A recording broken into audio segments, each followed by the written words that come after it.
Cool. Hi, everybody. That was weak as shit. Hi, everybody. Thank you. So I guess the first question, all right, I'll just jump right into it because there's a lot of people here that need to talk. So first question for anyone up here, how do you keep your family safe? Now we talked about spiritually keeping them safe. We talked about keeping them safe with, the food supply, mentally and physically. And so that's the first question. Anyone who wants to jump in on that. Oh, Nick, all right. Nick pulled the trigger. I'll go first.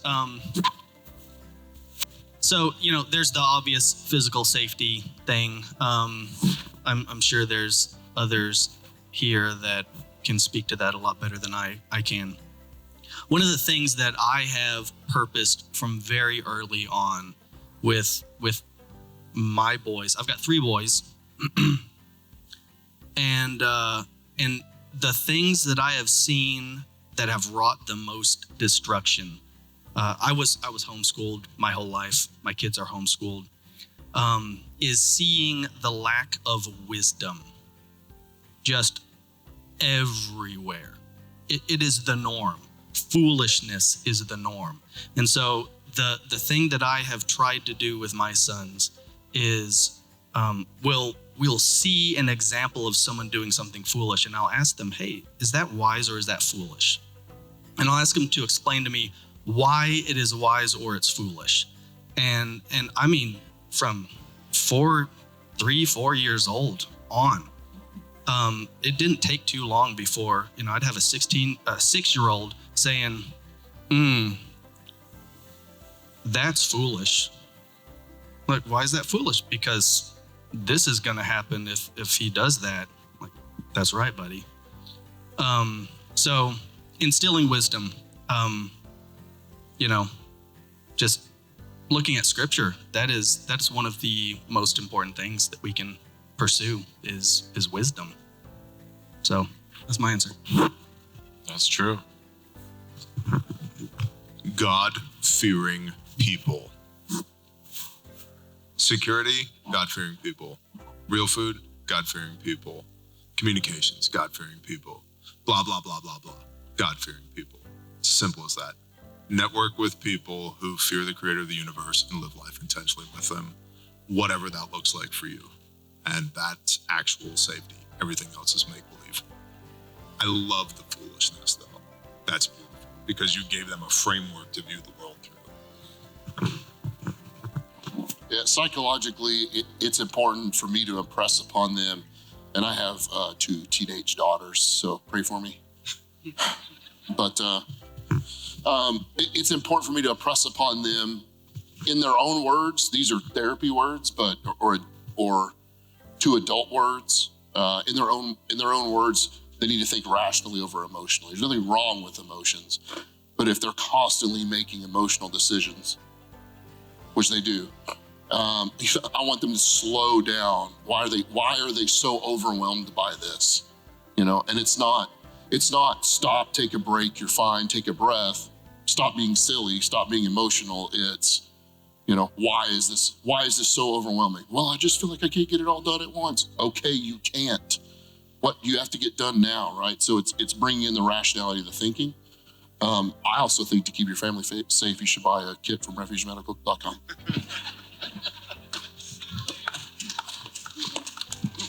Available right outside the lobby. I take cash as marketing payments. Well, of course, the first thing you should do to keep your family safe is buy one of our dogs. But after that, I would say, I really like what these guys have been saying. And I'm a big Jordan Peterson fan. So I want to make sure I give him credit for this statement. But this has been a thing that's really helped me communicate to my sons, especially, is the meaning of life is found in adopting responsibility. And so, before that statement, I used to always tell my kids, it's not my job to be your friend, it's my job to teach you to be successful in life. And so, when we would go out and we would feed the dogs and we would do our chores and stuff like that, it was, that when they were like, oh, we don't want to do it. It's like, listen, responsibility, we got jobs to do, we got to do our jobs. But the meaning of life is actually found there. if you sit around all day and do nothing, you have no meaning in your life.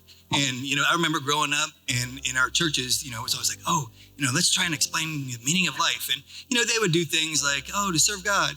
And I'm like, yeah, that's a good general statement. It's a true statement. But a kid that's 12, 13 years old, they're like, I don't understand what that means. Like, what does that mean? What it means is take on the biggest responsibility you think you can manage and do it to the best of your ability for the glory of God. And then that's where your meaning is. So, and as you do that, then they become more resilient. They become more able to deal with the stressors that come along in life. And they're able to overcome those things that, often shipwreck people in their lives. So.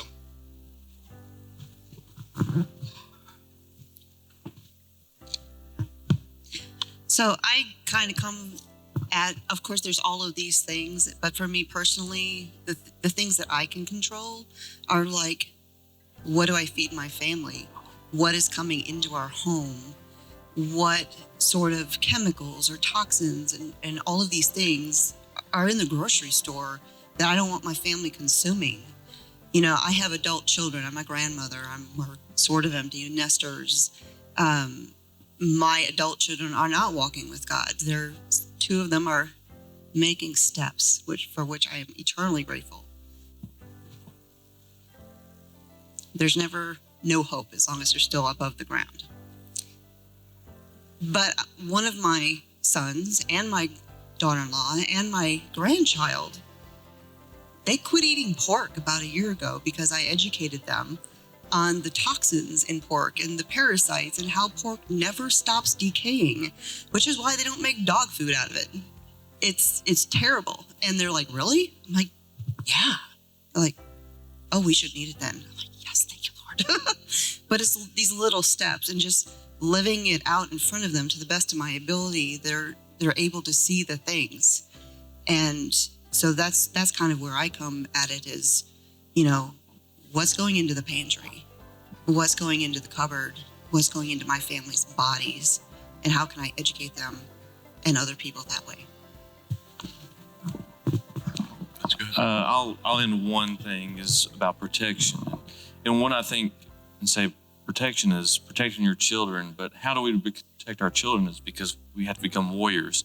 So with that being said, become warriors, we have to have a warrior mindset due to the fact that when we call 911, law enforcement is far away? Majority of us are in rural America, so we're looking at 30-minute response time. So you have to become a warrior to protect your family, your spouse.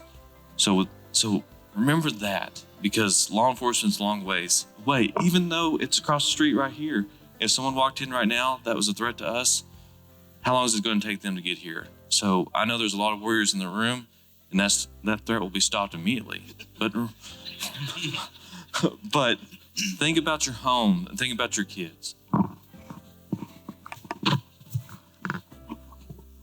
Couple things I do to protect my family, all different ways, spiritually in all these ways.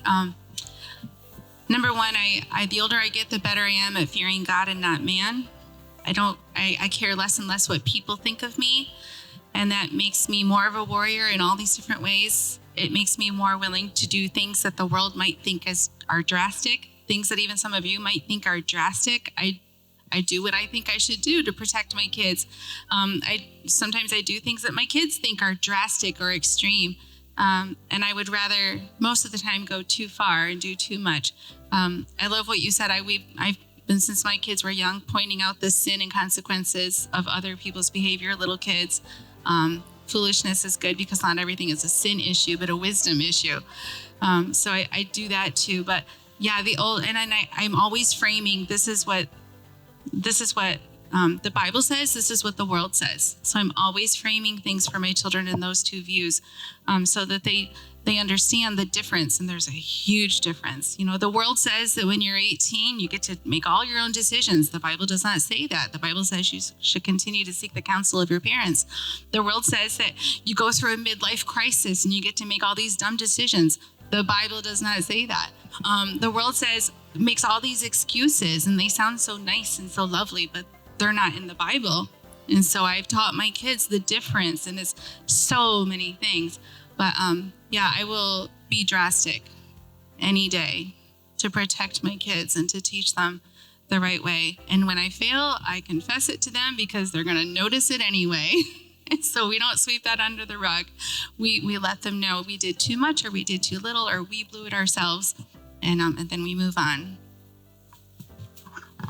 I think everybody weighed in on that. Okay, now we have some individual questions that people wrote in.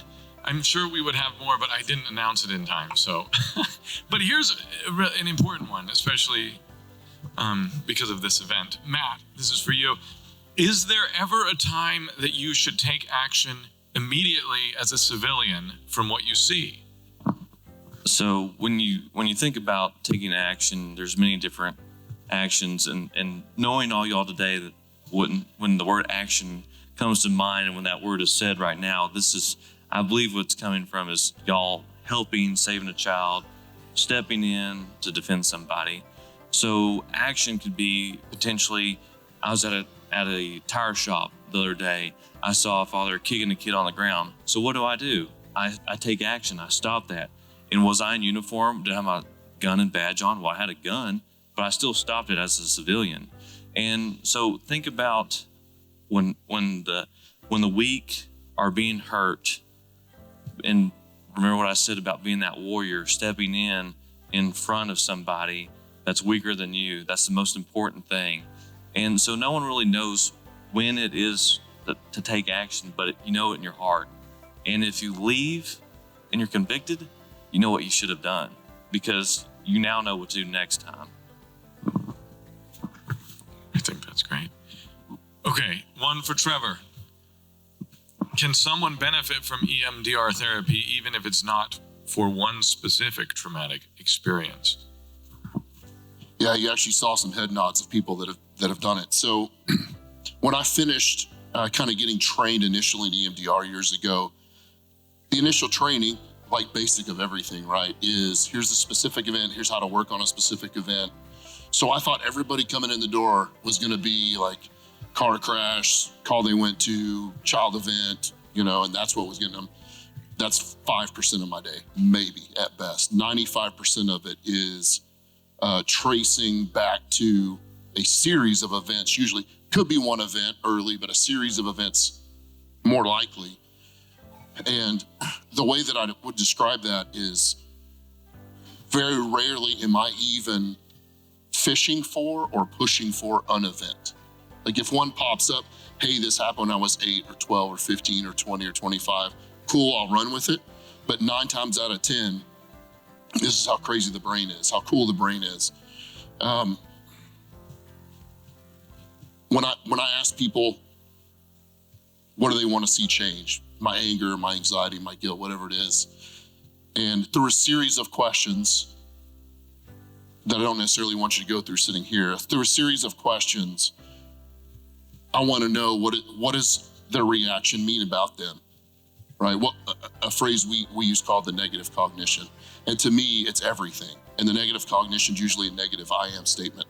I'm not good enough, I'm helpless, I'm hopeless, I'm trash, I should have done more, I shouldn't have been there. I guarantee you that if you're reacting that and feeling that way now, that's your negative cognition. It comes from way long ago. And here's the brain part that's so crazy. It never ceases to amaze me that 9 times out of 10, no joke, 9 times out of 10, when there's some ways we kind of get this activated, right? So it's kind of raw. I'll ask them, when is the first time in your life you remember feeling that way? 9 times out of 10, they'll say 7 or 8 years old. And that's not a magic trick. It's because 7 or 8 is when your prefrontal cortex starts coming online. That thinking brain that I was talking about earlier today. And if you've raised kids, 7 or 8 is when they start asking questions, get a little personality, start copying things a little more. Before that, you're just kind of teaching them colors and words and how to act. That's when they're starting to notice life around them. And what we as humans need to learn experientially, so from other places, things that happen to us through experiences, that's where we learn who we are, what we're worth, and how we should be. And if you never learned that, then is it really a surprise at 40 that you're still reacting in that same way that your brain did at 8? So all that, long answer to absolutely. As a matter of fact, I think it does its best work when it's not a single incident. I think it does amazing work for single incident trauma. I think it does amazing, cool work for lifelong stuff, not just because it's the negative cognition, honestly, not the trauma. We use that word trauma a lot. It's the negative cognition. It's the I ams. That's what's really got you in trouble. So, yep, absolutely. Thank you, sir. This one's for TJ. How do you balance dad life and serial entrepreneur? Very poorly. I am the, hold on. I don't want to get into a negative cognition here with an I am statement. So I will say this. My oldest daughter's in the room, okay? She gets it, she sees it, she lives it. I battle with being present in places where my presence is incredibly important. There is no more important relationship that I have than between me and the Creator by the blood of the Son. That's first and foremost. So I start my day every day with what I call morning time. And that is phone off, Bible and a book every morning. Because if I don't, I can guarantee you I will have a bad day. It's guaranteed. So I have to have that. That is non-negotiable. I do even more of that on Shabbat. I have more time in the morning. I tend to be an early riser. Most of the people, other than Aspen in my house, are not. And so a lot of times Weez, my 8-year-old, joins me for morning time, which is cool. Next most important relationship is me and my wife. Because if me and my wife aren't good, then me and my kids definitely aren't going to be good. And I despise the divide and conquer strategy. Do not pit mom and dad against one another. Like I said, my oldest daughter's in the room. She's seen it at work. That's a great way to get in a lot of trouble in our household. So it's me and my wife. And my wife is incredibly capable and by worldly standards doesn't need me at all. But she wants me. And by biblical standards, she does need me. And it's awesome that there's a genuine love and appreciation there that she needs and wants me for who I am, and I need and want her for who she is. She is legitimately my other half. And she is holding down the homestead right now while I'm sitting here talking to y'all because she's a badass woman. So I have to be good with her. And then it's my kids. And sometimes I see my kids for 3 minutes a day. Well, they better be 3 good minutes, right? Especially as they get older. You know, by the time you turn 18, you've spent 98% of the time you're going to spend with your parents in your lifetime, statistically. That's a haunting statistic. And so, you know, I have an 18-year-old in the room. So I should probably not be looking at my phone, but be looking at her when she's talking to me. Because I've got 2% left with her. I've got a 16-year-old son. If you've ever had a 16-year-old boy, communication skills tend to be lacking. How was your day? Good. What'd you do? Stuff. Are you hungry? Yeah. Okay. Is everything good? Yeah. Okay. Love you. Love you. Okay. Right? But at least I can look him in the eye and go, okay, we can breathe the same air for a minute. My 8-year-old and the 1-year-old, they're a handful, literally. And so I have to have that. I have to have meaningful time with them. Aspen wants to be right up in the middle of whatever I have going on, my 8-year-old. My 1-year-old is at the point now, she's a daddy's girl. I can't get through the front door without her running from anywhere in the house to the front door and putting her hands up. If she sees me on the skid steer, she has to be in my lap. Has to be. She's a year and 4 days old, okay? She's now trying to grab the controls of the skid steer. It's terrifying, but really cool, right? And here's the point. There's nobody else that can fill that role in my life, in their lives. I can subcontract and do subcontract everything else. I didn't plan this event. Sarah planned this event. She did a damn good job of it. I don't run Refuge. Brittany runs Refuge, right? I don't run Caleb House. We have a board and an executive director for Caleb House. I don't run Grindstone. We have a board and executive director for Grindstone. I don't run Bear Independent. Monica runs Bear Independent, and Dudley films all the stuff. I just talk at an iPhone. They say, hey, be here on this day at this time. Okay, what am I doing? Talk. Check. Got it. So I try and give as much purview away on the business side as I can while trusting people. You have to trust people in order to empower them to make calls. Not all of their calls are going to be good. Neither are mine. I make mistakes too. And so as long as we learn from the mistakes that we make, both personal and professional, so that we don't repeat them at an even higher cost later, I'm good with it. I'm a workaholic. And like I said earlier, the Father is breaking that in me. And so I'm spending even more time around my family now, and spending even less time in my companies and in my ministries, while really wanting to be in my companies and my ministries, because I personally derive a lot of self-worth from that. I feel good at the end of the day. I sleep really well when I've been working all day. And I'm trying to get to the point where I sleep really well when I've been hanging out with my wife all day, and I'm not there yet. I don't know if that answers your question or not, but that's what. That's awesome. Okay, I have a question for Nick. And while I'm asking the question, since we didn't, have any question person in the women's meeting, if anyone out there can start thinking of a question for the ladies, and also for Joel, because we didn't have an announcement about that. So think about that as you're there and raise your hand after this. But first, this is for Nick.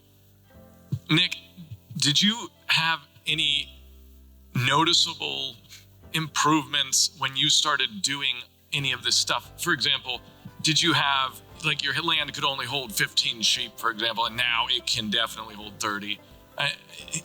That blew my mind when you said you could expand the amount of animals per acre.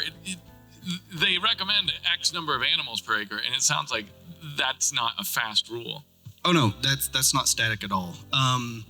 The amount of rainfall that you need to have productive pasture on poor soils that are not biodiverse and rich in fungal life is like a logarithmic scale in difference.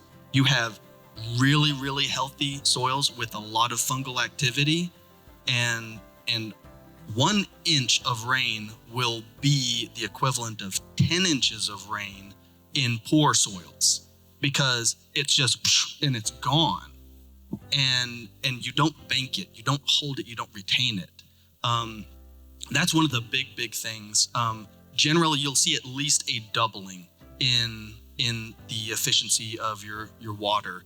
There are just people row crop, just literally row cropping, which is terrible for soil health. That when they implement this kind of stuff, they see they'll have other neighboring farmers that their drain tiles are just running constantly. Whenever it rains, their drain tiles just run constantly. And they will have one little brief spurt of drainage because their soils got completely saturated to their holding capacity, not like squishy, bad saturated. And then it'll stop. And then they're holding all of that and banking all of that moisture for weeks or months. That's a big thing when I transitioned to that years and years and years ago in our garden. Any gardeners have fun with zucchini? It's zucchini season, and if you don't lock your doors, people are gonna pile zucchini on your pickup truck seats and stuff, and stash zucchinis everywhere. I had zucchini plants that were no joke. I mean, they were this tall, and they were just so lush that I had to actually beat the plants to damage them enough to signal them that they needed to make fruit. Now, I have a question for you, Constance. If anyone else has one too, you're welcome to raise your hand at some point. But are you glad that you moved here?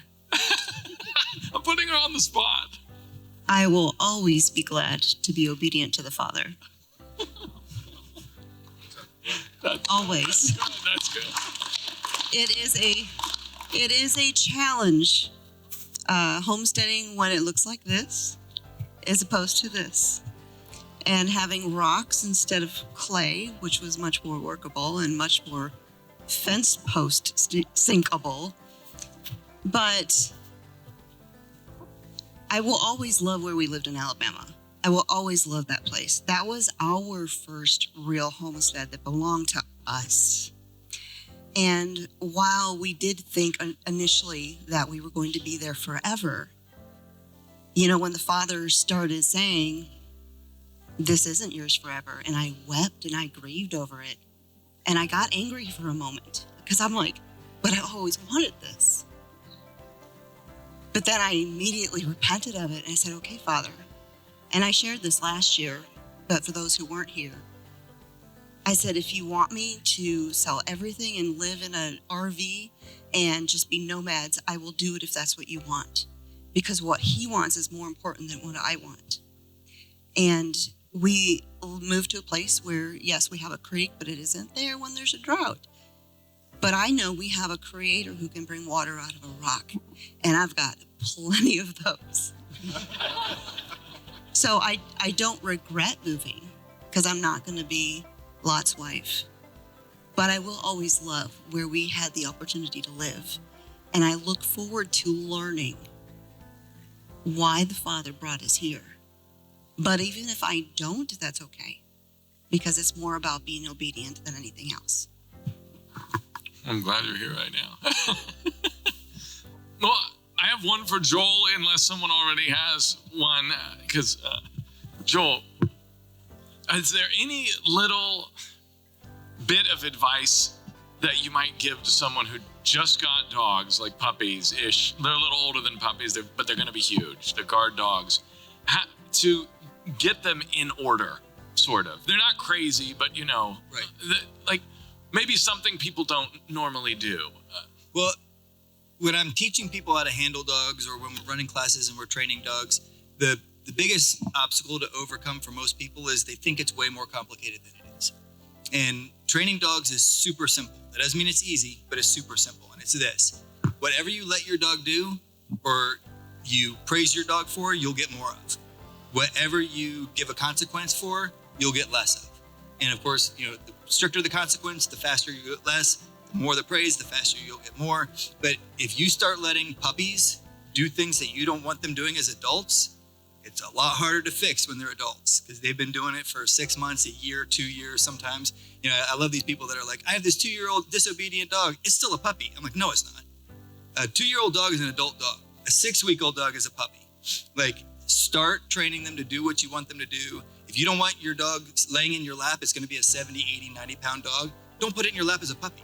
Like, that doesn't mean you can't do it once or twice, but its standards to be, where is it going to be when it's an adult? Start putting it there when it's a puppy. And if you just take the simple approach of be disciplined and consistent, consequences for things you don't want, praise for things you do want. And then, you know, you don't have to have a military discipline level in your dog. You just have to have them be well-mannered and be a blessing to your house. So that's the easiest way to get that. Thank you. Sounds like it applies to kids, too. I was just going to say it sounds a lot like parenting. The only difference with parenting with your kids, like people who say that all the time is like, I pretty much raise my kids like I train my dogs. The only difference is you have to win the hearts of your kids. Your dogs, you could come home and kick them every day and they'll still love you. I don't recommend doing that. But with your kids, when they hit, you know, that 16, 18-year-old time frame, they can leave and never come back if you don't have their hearts at that point. So you want the hearts of your kids. You want to be nice to your dogs, but you know, it's not all 100% discipline with the kids. You still got to, like you guys were talking about, explain things to them, let them know why things are happening. I heard a piece of parenting advice years and years ago that said people love to explain things to their 4-year-olds, and then when they're teenagers and they ask why, they say, because I said so. And it's like, that's exactly the opposite of how we should be raising kids. When they're 4, you go, because I said so. When they're 18 or 16 or 15 and they're like, why? Okay, now we're going to have this conversation. You're going to actually understand why we're doing this thing so that they know there was a rationale and a reason behind it. They might disagree with it when they get older, but at least they'll know mom and dad weren't doing things just to be dominant and domineering over. So, yeah. That's great. So I have one for you, Amy, and then I wasn't in the ladies' session, so if ladies have any follow-up questions you didn't get to get answered, let us know. Amy, do you take submissions to Torah Sister Magazine, and if so, what categories are you looking for writers, budding writers? Is that your question, Luke? Yeah, actually. Thank you. I'm going to buy you dinner before sundown. That's awesome. Great question. Yes, I'm always looking for article submissions for the magazine. I do not write all the articles in the magazine. I curate articles from beautiful women of Yah who send me articles, and many of you are beautiful women of Yah. So if you go to TorahSisters.com, up at the top, you'll see a menu item called submissions. I have there all the information you need to know, all the kinds of topics. I don't do a lot of heavy doctrine in a women's magazine, but that doesn't mean we don't do meaningful and important discussions. A lot of encouragement and a lot of just everyday stuff that we love. It doesn't all have to be heavy and theological. It's like, how do you take care of one of the most popular articles ever in the magazine recently was Raquel Hiller wrote an article about how she manages Shabbat dishes. Your wife loved that article. How she manages dishes on Shabbat, different ways, like 7 ways or something. Simple, but so helpful in our real life worlds. So articles like that, especially with the feast coming up, sisters, take pictures of your feast. If you do something interesting at Passover or during the feast with your children or with the elders of your congregation, take a picture of it or write about it and send it to me. Just 1 paragraph even. Those can become beautiful things that can encourage women. So yes, send me articles. I don't pay anything. But if you have a business, you can certainly promote it in the bio. Every article, it has a bio where they can learn about the author. And regardless, it'll bless the community. So, yeah. That's great. Now, I have one more for Trevor, and then it's open to audience questions. Just raise your hand, and we'll get a mic to you. Trevor, okay, I should have asked you this first before the last one, but in a nutshell, can you please explain what/how EMDR is/works? Nope. Okay. Not the nutshell part. Here's some things that we definitely know EMDR does and some things that we can see. We just haven't been able to scientifically prove.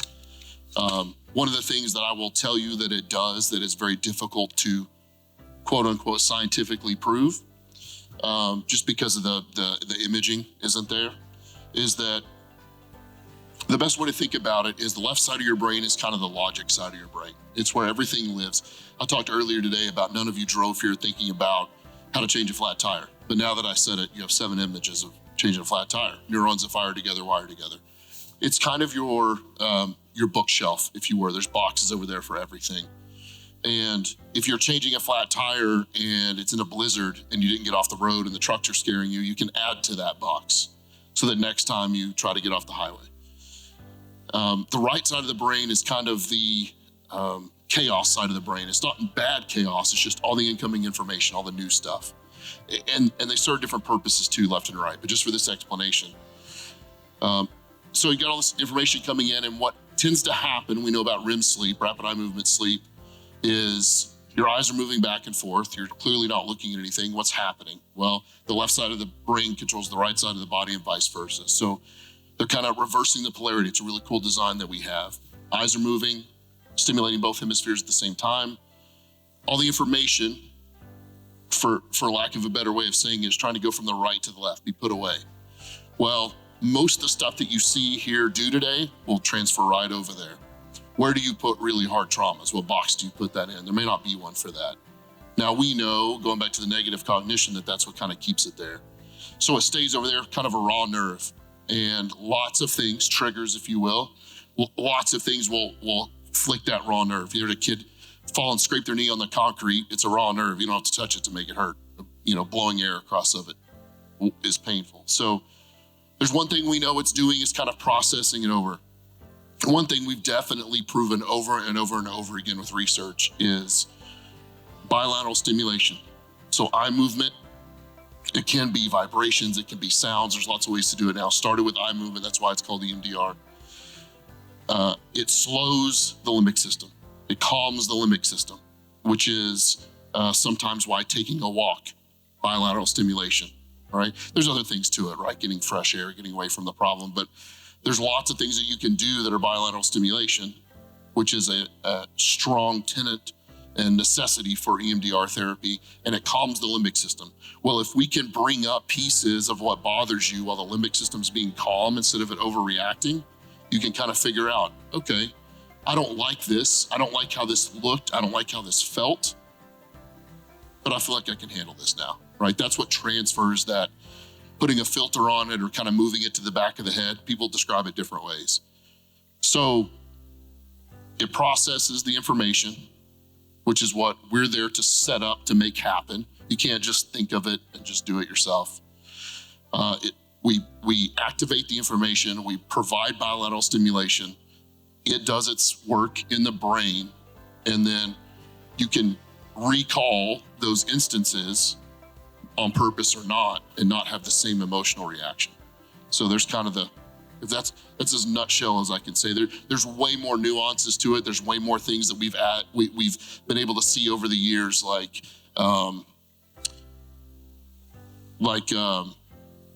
attachment theories to it, Jungian theory. So there's a lot of things now that we're able to use the idea and the tenets of the physical parts of EMDR and the understanding of what we call the adaptive information processing model. And now we're seeing it that we can approach it from even a better way. Originally, it was just one trauma, one thing we would work with, and now it's all over the place now.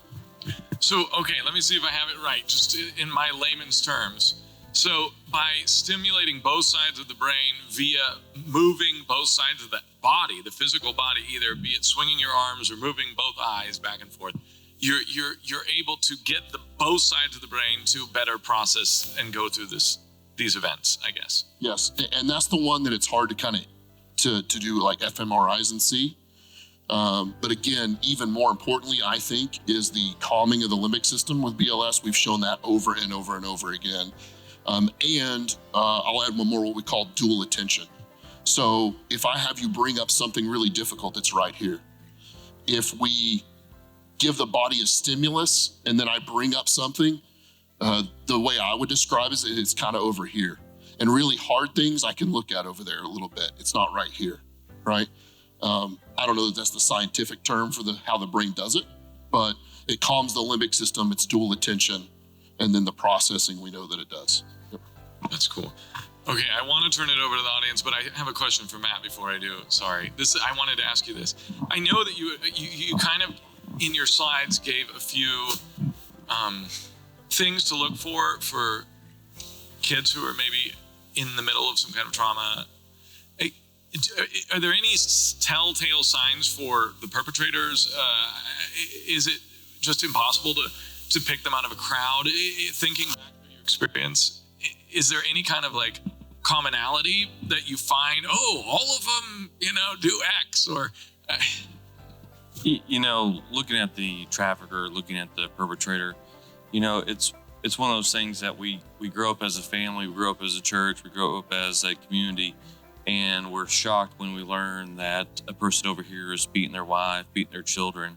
So remember that when we have that shock effect, when we think this great human being is actually someone who we didn't believe, because we all are human, we all think everyone is great, and in reality is we don't know what's going on behind closed doors. So it's really hard to identify these traffickers, but there are telltale signs.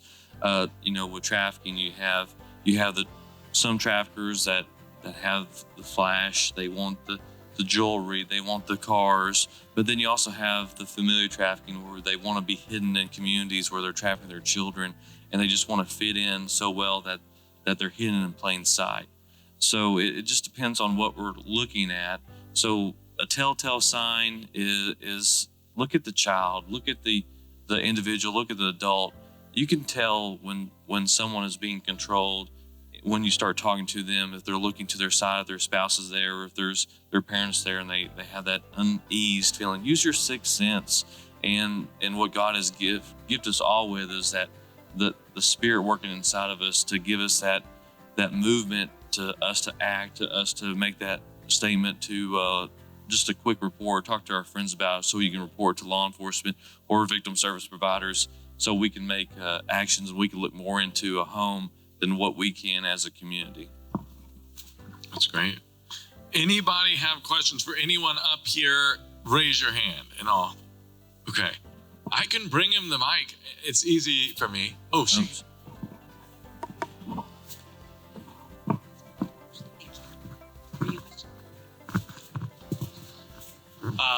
I got I guess a short story and then a couple questions afterwards for, is it Matt? Right? So on the way down here, I came in a situation that happened for the second time in a different state. So we're at a gas station in Missouri, filling up. I think you guys, my wife and kids were inside. I was filling up, and there is a Hispanic girl carrying a baby that walked over from another pump. Couldn't speak any English, but she had the translation thing on her phone.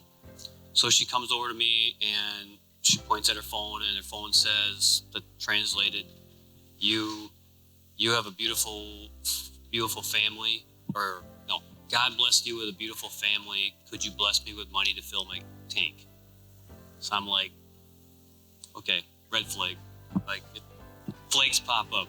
Because in Sukkot, I was in Arkansas, we left to go to a truck stop, filling up, and the same thing happened. This was less than 6 months ago, last Sukkot. I don't remember if she was carrying a baby, but it was the same thing. Translated, asked me for gas. It could have just been a ploy to get gas, but it seemed like it was a heck of a lot more than that. So this time around, she had another guy under the hood of her van at the pump. She had a tank of gas on a rack on the back of the van. So it just all seemed super fishy. I just said, I seen it. I said, no, thank you. And just kept on going and trying to figure out where my wife and kids are. And like, this is not a good situation. We got to get out of it, kind of thing. But thinking about it, one of those situations you think about, okay, I should have did these other tons of things. I could have did these or whatever, but have you heard of that situation and what should we have done? Yeah, so that goes on all across America, and it's usual. You can walk down a Walmart. Of course, we got to talk about Walmart here in Arkansas, but or anywhere else, any store, gas station. You got these families that come up to you that can't speak English, and they're soliciting money from you. So what I would say is, what I would recommend is, what helps us the most is pictures, a license plate, and a picture of the family. Because that picture and that license plate allows me to track them. Calling local law enforcement and saying, hey, we have a situation here. There's a mother with a child that is asking for money, and so that might get social services involved, so where victim service providers can come in and help that family. Because let me tell you, we have a lot of money as the federal government and the state to provide to these families where they don't have to ask for money.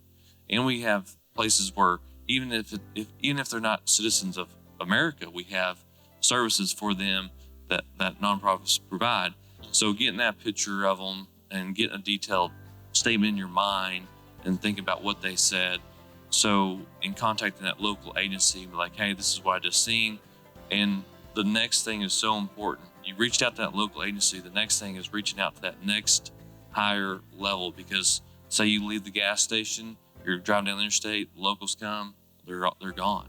But if you make that next report to, a state police, we have an email address, take those pictures, attach it to email, send it in, or in just a quick statement with your phone number, we can call you back, and we can track those individuals, where we can send advocates and victim service providers to them instead of law enforcement. And just so we try to take a victim service stance in situations like that. But we also see that there might be a trafficker involved, because there's a guy that's underneath the hood of a looking at the motor when we know it needs gas, and we don't need oil. But it's just suspicious behavior, because it's like, what is he doing? He's being weird. So all I had to say is in law enforcement, we document. So I had to ask y'all to become first responders, document it, take a good.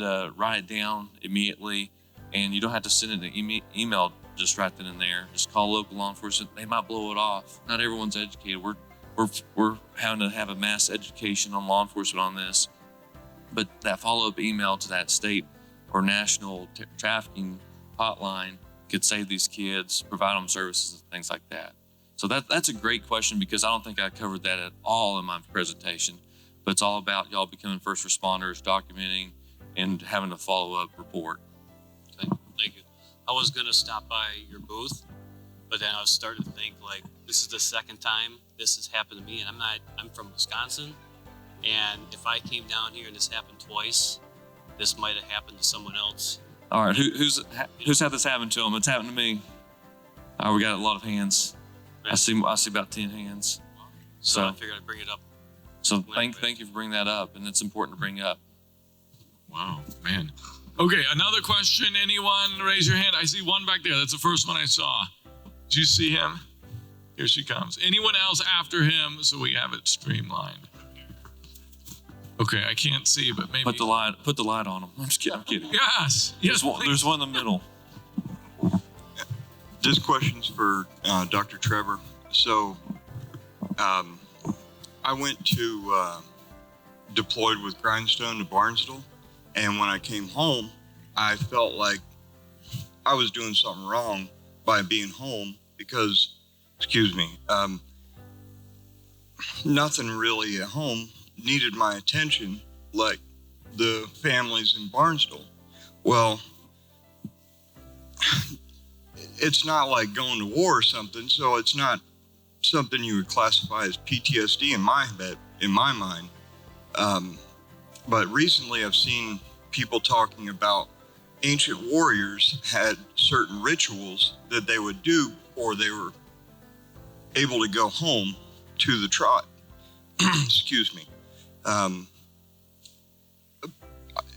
Be it sweat lodges or psychedelics, or the list goes on for what people are recommending. But is there something that you would recommend for people, in this instance, going to a disaster zone and then coming home, and in my instance, not hating yourself for coming home and not being able to stay out and help people more? Is there I wouldn't say ritual, but maybe a certain set of steps you would recommend to kind of decompress or reset before you go home? That's a good question. I think everybody's kind of decompress or reset will be different. Mine, after 20 years of law enforcement, is probably a lot different than somebody who just saw something really tragic for the first time, right? After 20 years, you do long enough law enforcement, I'll give you an even better example. I have a really good friend of mine. He was at the FBI for 27 years, and 24 of those, he was undercover. And he infiltrated the DeCavalcanti mafia family. It's what the Sopranos were created after. Anyway, so that's this. He wrote a book. His code name is Giovanni, it's not his real name, but he had a ring. And when he would go home because he had a wife and kids, he would take his ring off and put it in the center console. And that meant you're no longer Giovanni, you're now dad, or, and that he expresses that was super, we travel and talk a lot together. He expresses that was super helpful to have. Maybe for him, it was too much of two roles being so far different, but that was an indication for him. So if I'm looking at it in that kind of material way, what can you do? What can you do when you get home that represents your off deployment? Maybe it's something so easy as pull the patch off your shoulder, the Velcro patch off, right? That to me, because of my experiences of being able to turn that on and off, that would be enough for me. Whereas somebody, it may be, maybe you and the wife need to go somewhere for a couple of days, right? Before you try to get back to the norm. Here's where I will culminate with it the most, though, and I just talked about this, so I don't want to sound like I'm just repeating the same idea, but that would be important, right? Kind of decompressing somehow, or making that change, or shutting off, right? But the super impactful other thing that you said was, I felt, not your words, but I felt not good enough that I wasn't there anymore, right? I should be there more, right? I think you have to take some time because the emotion's strong, right? As I said before, getting away from the emotion a little bit, which could be calming down, going home, getting in routine, pulling the patch off your arm, and to calm that emotion down so that you can decide, what evidence do I have that I'm a piece of crap for not still being there, right? And there's two different views of that. I feel negative that I'm not there, and I wish I was there still helping. Yeah, that stinks, but I can handle frustration, right? When it turns to depress, anger, anxious, guilt, right? Guilt would be remorse. Remorse is, in my terms, things I wish I'd done or not done or had done differently were still there. Nobody loves remorse, but I can handle remorse. Guilt is remorse plus I'm a piece of trash, right? So that's what I want to get rid of, right? Am I a crappy human for not still being there? No, I wish I was still there and I felt some remorse. Honestly, if that were the end of the therapy session, I'd say, yeah, go be remorseful, right? I had a mentor at the Albert Ellis Institute one time, and they pay a lot of money to come see this guy. And they come in, and Ellis had a very funny bedside manner. You'd walk in and he'd say, what do you want? And that's what you'd work on. It's awesome. And what do you want? And the guy would say, like, let's see, I had a big fight with my wife last night. And he'd say, okay, how did you make yourself feel about that fight? Because things can't make you feel things. And he'd say, I'm pretty frustrated, honestly, Doc. And Dr. Ellis would say, wow, you just wasted my time and your money. Go be frustrated. You had a fight with your wife, dummy. Right? And what he's trying to get him to say is, I'm angry, I'm guilty, I'm anxious, I'm depressed, because that we need to work on, right? The whole point of this is, if I'm frustrated, if I'm remorseful, if I'm disappointed, if I'm nervous, if I'm sad, I don't love that, but those are pretty healthy, right? I would say, yeah, man, go be down for go be sad for a couple of days. It's all right. I don't want you to stay there after 14 days or 30 days, right? But hey, I have remorse that I'm not there.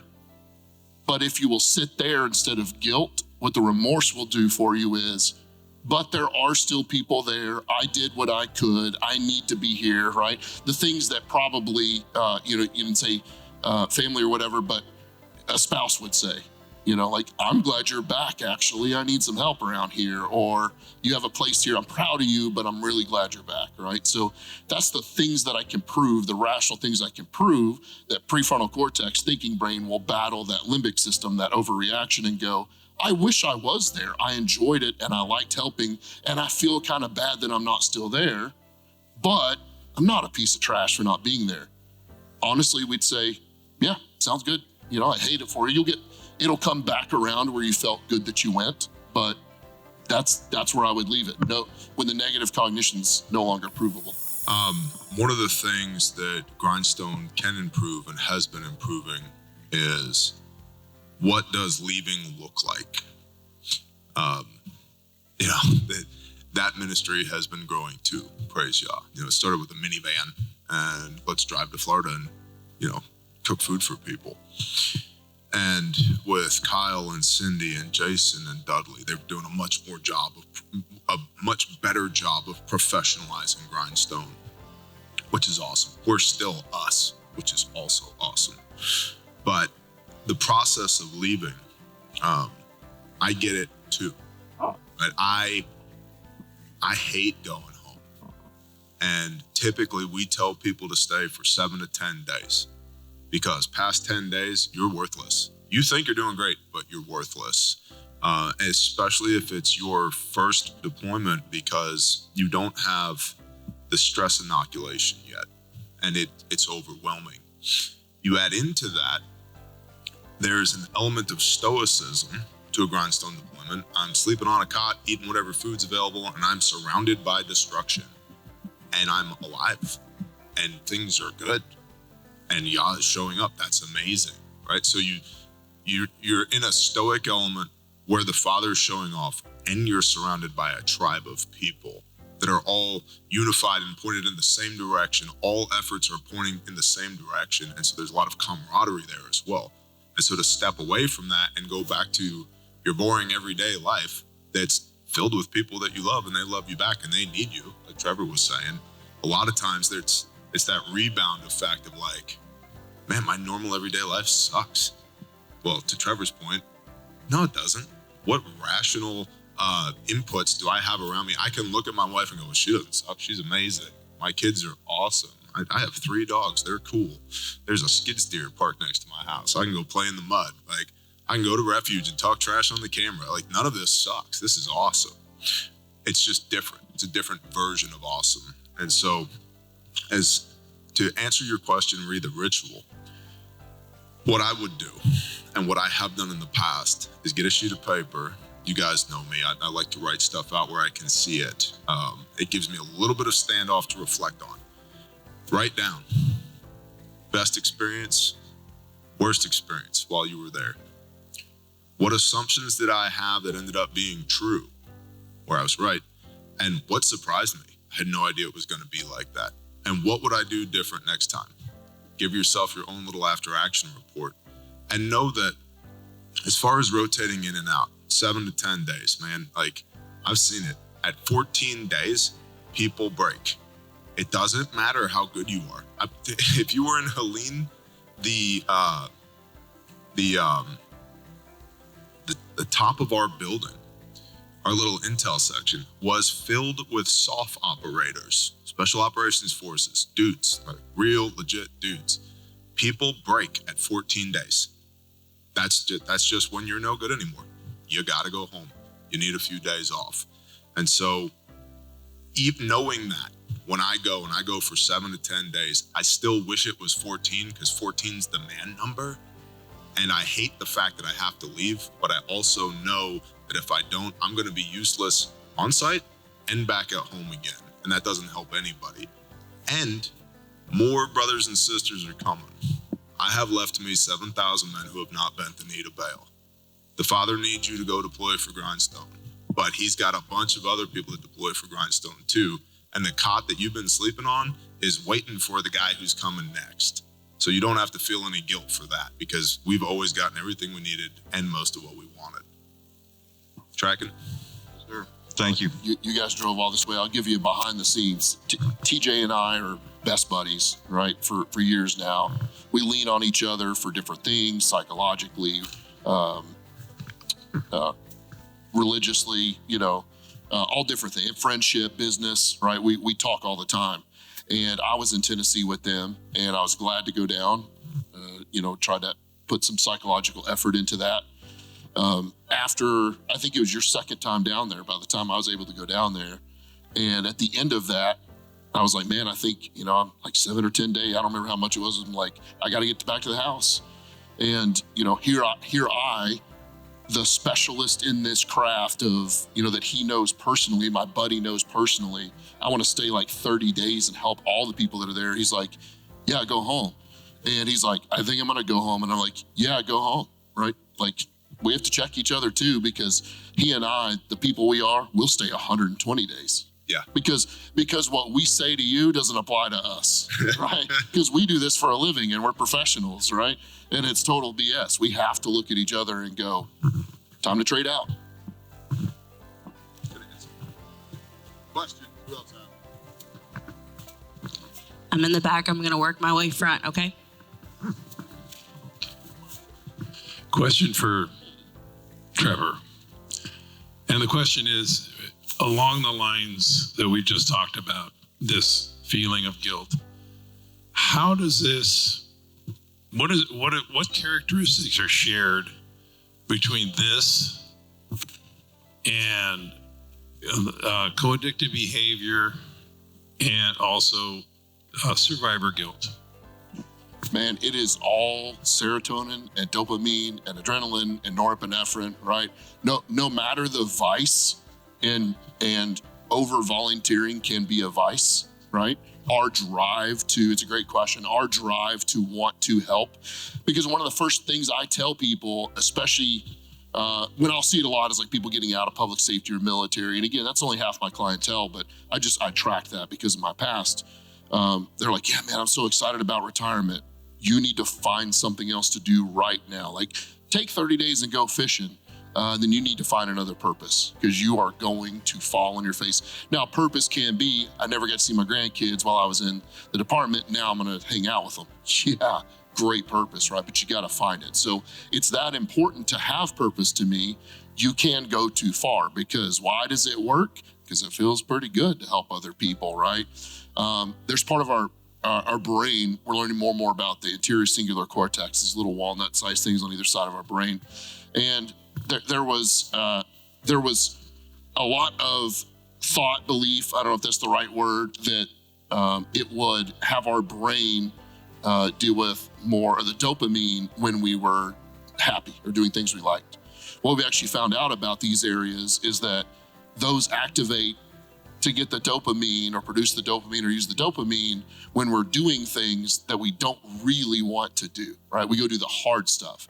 Because if you think about it, how many times have you had the hard stuff to do, you got done and you're like, that actually was kind of fun. Like, I don't want to do it that way again. I procrastinated too long, right? But that's way more fun than it lasts a lot longer than just go doing the fun stuff, right? So if we're looking at dopamine and serotonin alone, it's pretty addictive. It's pretty fun, right? Even if it is hard work and you crave it, right? Like neither one of us I don't want people to be dealing with massive trauma. Bear doesn't want people's house to get destroyed, but please call me, like I'll go, send me, so I get fulfillment out of that too.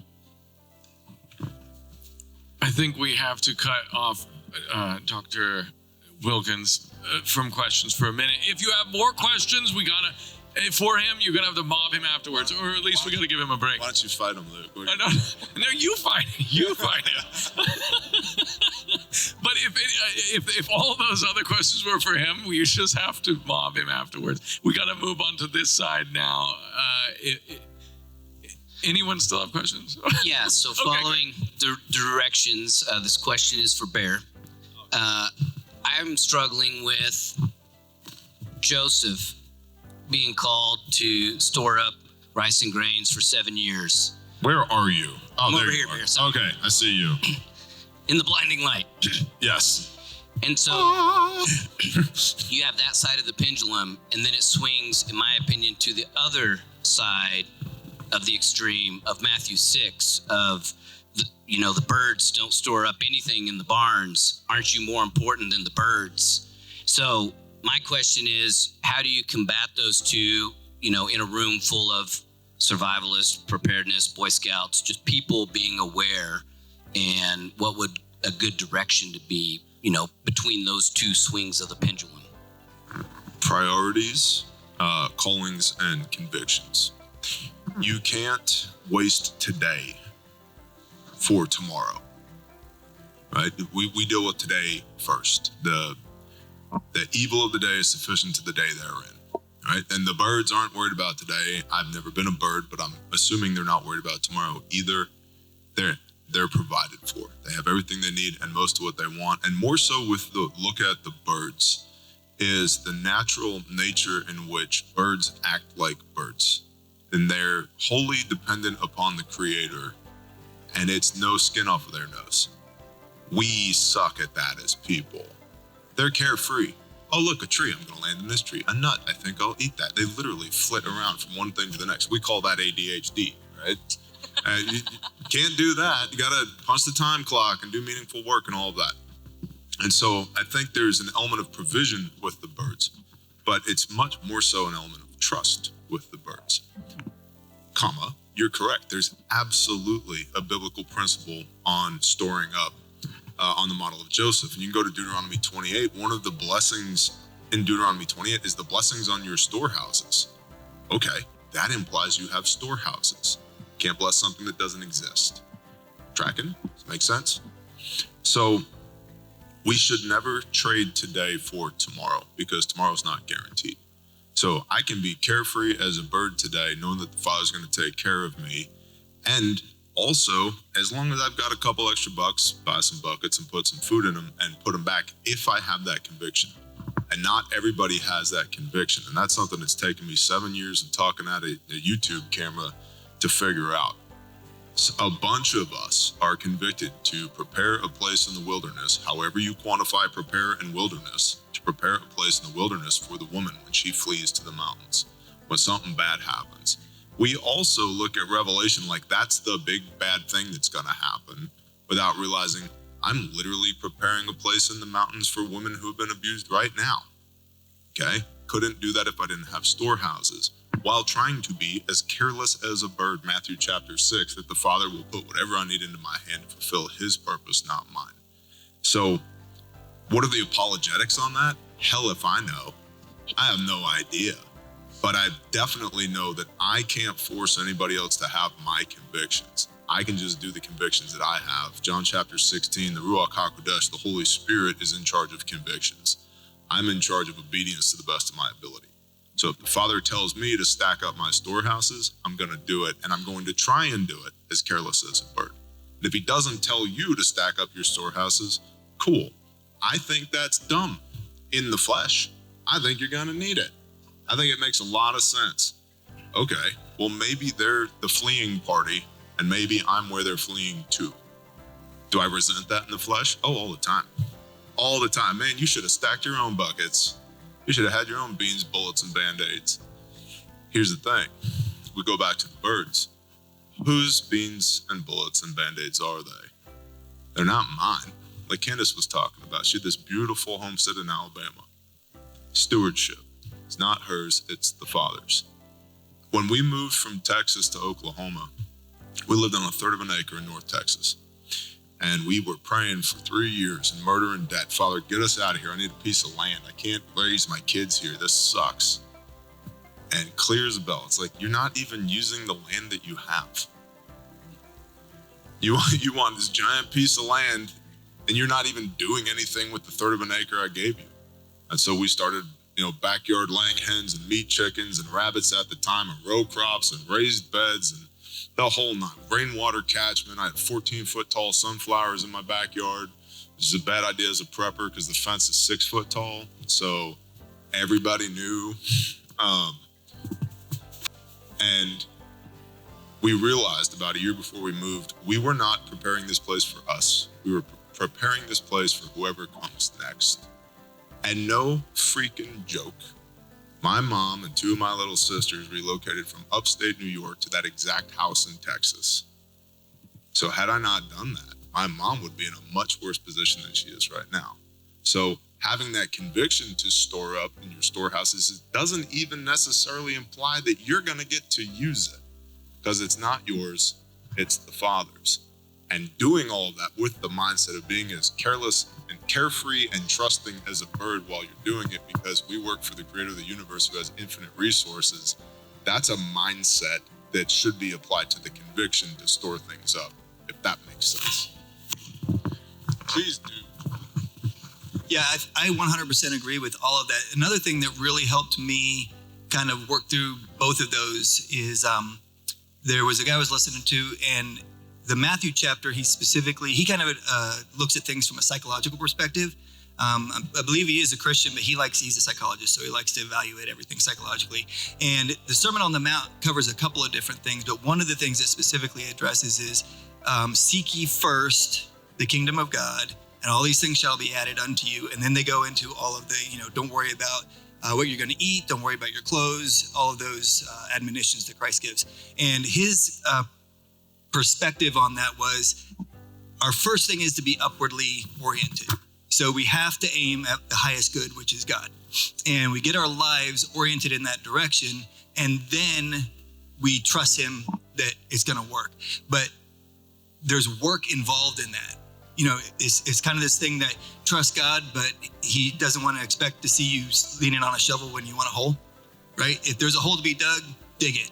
Like, get to work, do the job. So you've got the Joseph story, you've got the Moses story Noah, where it's like, there's something that's going to happen and you've got a lot of work to do to get it done, but you shouldn't be worried about getting it done. You should be oriented upward to whatever it is that God has for you.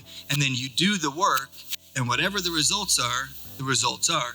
And if the results are bad, maybe you're making a foolish decision and you need to make some adjustments. But ultimately, it's not done out of a sense of worry.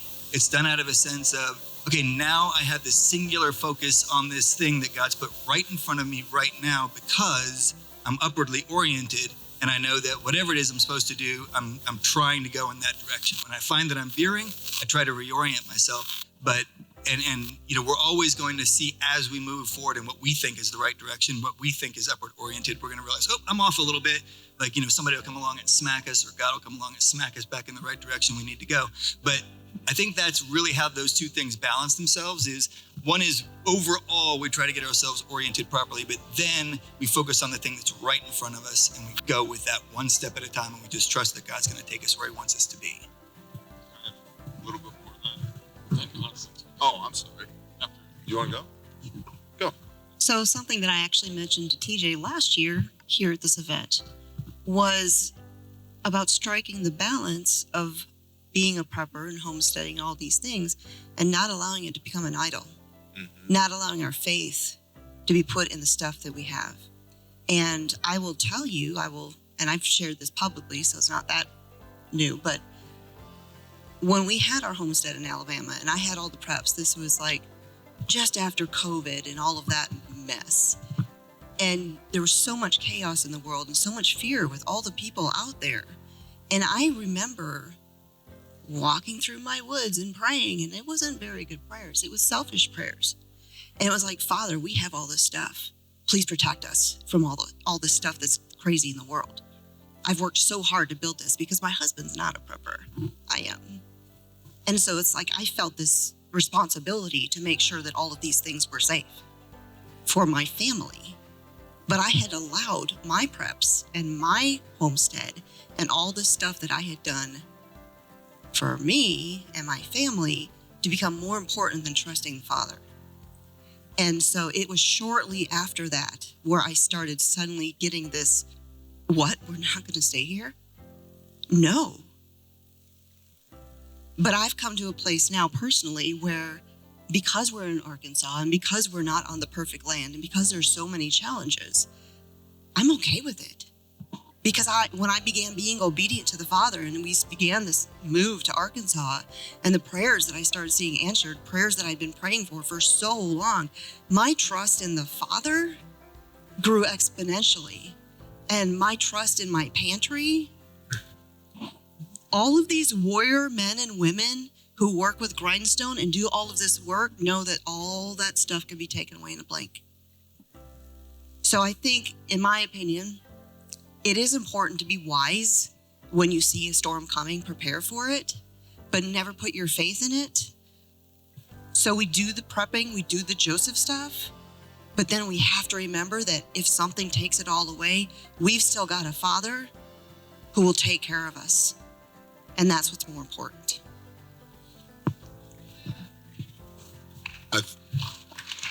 There you go. Good job.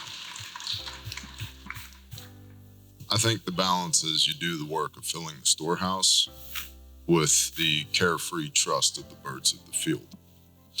And the last thought that I had on this is from the mouth of Messiah: who amongst you endeavors to build a tower without first counting the cost? We have some building projects going on you may be aware of.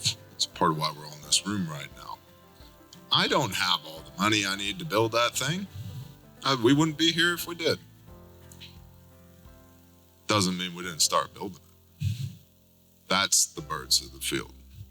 Do the work knowing that you will get everything you need and most of what you want in order to complete the work, not for your glory, but for his. Because we are his tools. He uses us, and he's not going to leave us with nothing as long as we move. Is that why my dad got so mad when I left his tools in the yard when I was a kid? Is that what it is? So there's a parable in that? Maybe. Oh. P.S. to my story, the family who bought our homestead, I began praying for them as soon as I knew we were going to sell. And I prayed for their lives to be changed when they moved there. If they didn't know the Father, that they would meet him. And 2 or 3 months after we had sold our home, I got an email from the husband. His wife had just given her life to the Father. Wow. Praise God. It may have been about them. I'm wondering if Nick wants to weigh in on this question too. I mean, you don't have to, but it seems like you've built your life so that you enjoy and are employed by something that will also sustain your family over I don't know how it sounds like a long time. How do you balance those two? So I mean, just a couple things spring to mind. As a man, I need to be cognizant of a very important thing, in that if any man provide not for his own, he's worse than an infidel. So, I mean, first and foremost, you have a responsibility given by God to make sure that you're providing. So, we don't need to be lackadaisical. You have a responsibility. So, make sure that you're actually working on it. I love the reliance on faith in the Father. We're not promised tomorrow. A gravel truck can take me out on my way home. We can't have confidence in the things that we can do. Any of the so-called expertise that I might have, I cannot put my trust and my hope in my knowledge, in my arms, in my legs, in my rifle. I cannot put my ultimate hope and trust in that. I don't know if you have children, if you've ever walked with a little kid. They are really bad at it, right? And you've got somewhere to go, and they are following you, and they're trusting that you will hold them up. And so in our working this out, in our pursuit of providing and taking care of those who the Father has entrusted us with providing for, we need to also be humble enough to realize that we are like little children to Him. And we're gonna screw up. We're gonna stumble and we're gonna fall, but our hope ultimately lies in Him, because He is able to sustain us. When we are falling down and not able to walk like we ought to be walking, He can literally just be carrying us. So those are the things that just popped in my head. Keeping our eyes fixed, like you just said, on the Father, and having that trust, that carefree trust. That's a beautiful illustration, but I think it's keeping your eyes fixed on what we actually need to be focused on.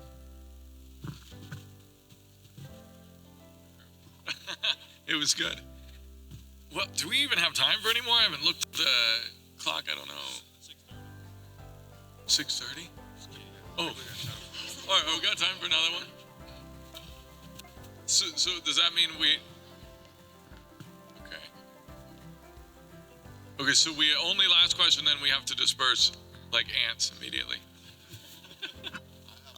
All right. Hi, I'm James.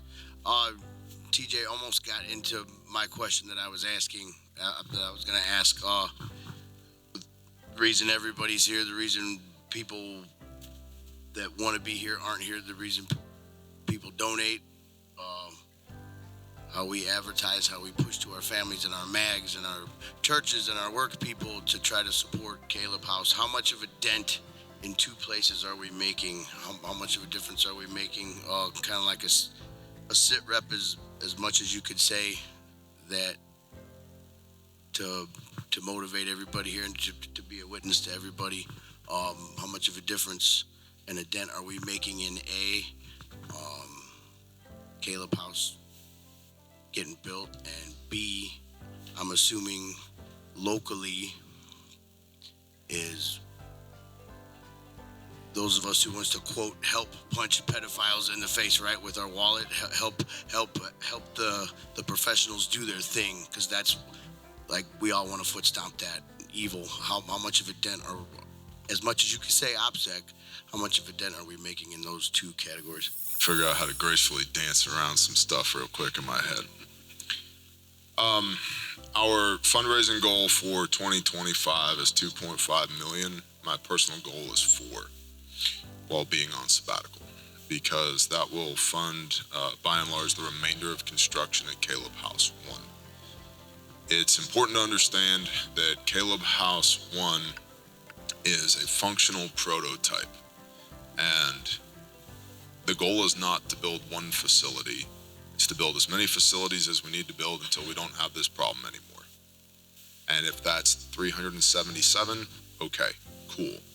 Knowing that we will achieve greater economies of scale and greater efficiencies the more we do this. And as we continue to build relationships with lumber companies and metal companies and concrete companies and all of those things, which create efficiencies and cost, right? In 501c3 land, we call that an in-kind donation. And we've been very blessed with in-kind donations from a lot of significant donors, to the tune of several $100,000 just for electrical, for example. That's another thing that I don't think many people understand is, imagine you had to build a house in 2025, what that would cost. Now build a house that's big enough to put 6 children in it, each in their own bedroom. Now put people in there that love those kids and take care of them, that are also on staff. Provide them a vehicle, pay for the utilities, pay for all the food, and we have people like Nick and JT that are helping us with that, and William Bond and Billy Bond. The conglomeration of people who are coming together to bless us increases every day. But just the OPEX, the operational cost of that one home. Then multiply that by 10 to 12 homes on one property, because that's where we're headed on KH1. That's number 1. And then add in on-site administrative building, on-site director, on-site security, and the administration building functions not just for all the legal rigmarole that you've got to have for compliance with state and federal entities, which I wish wasn't a thing, but it is. And we'll come back to that as far as progress being made.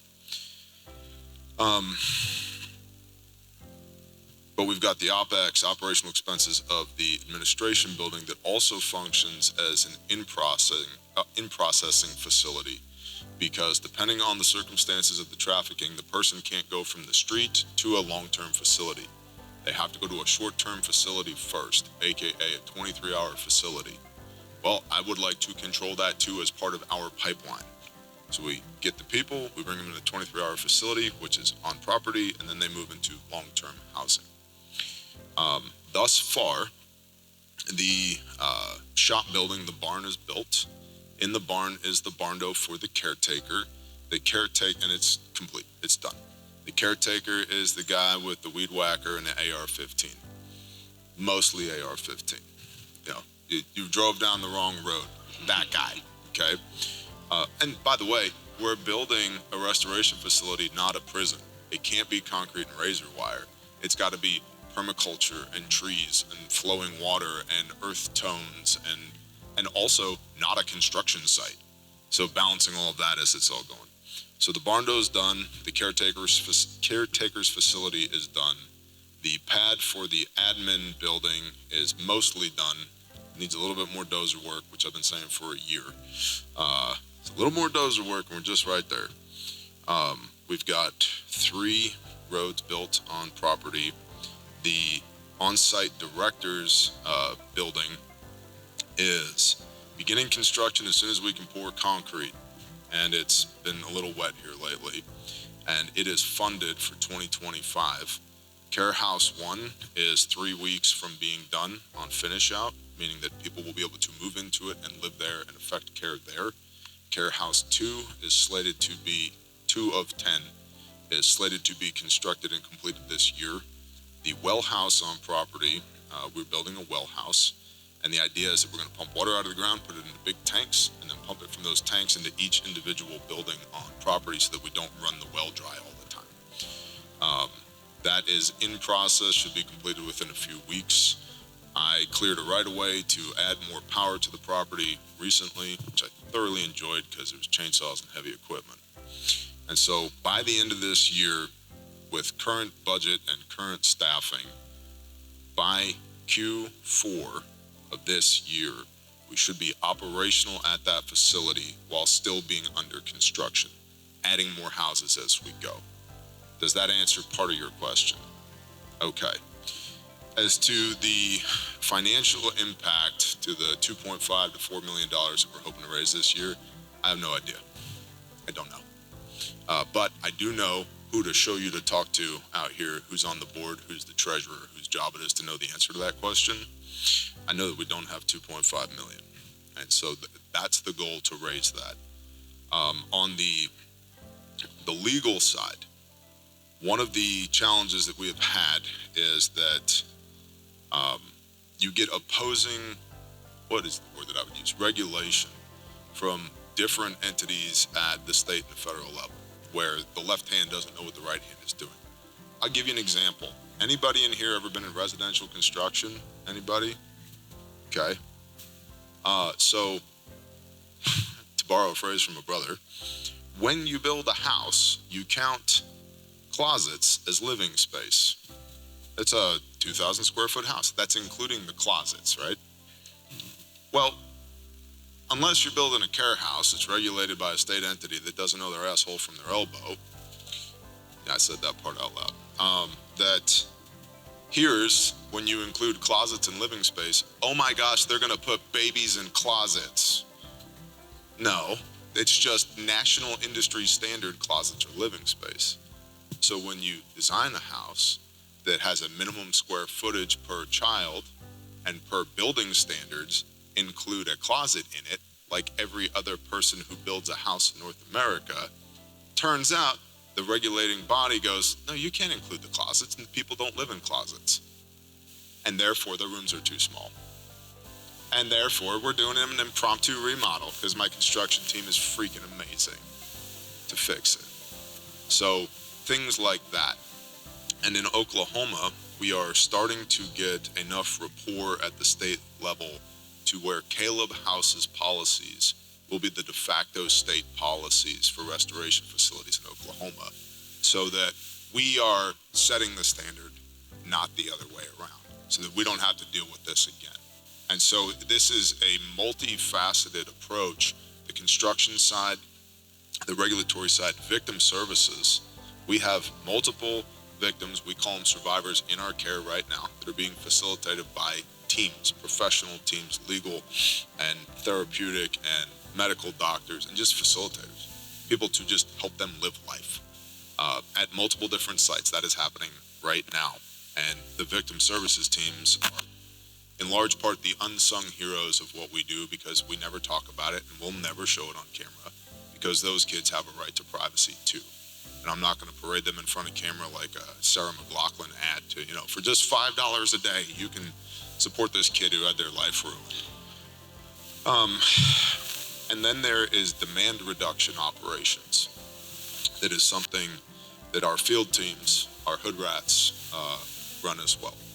So if we can reduce demand, we reduce the number of victims as well.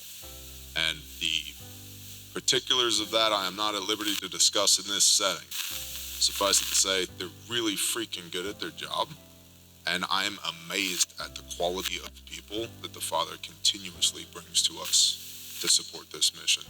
And lest anybody give me credit that I don't deserve, I function by and large as the face of Caleb House. All the real work is done by people whose names you don't know and you probably never will know. And they are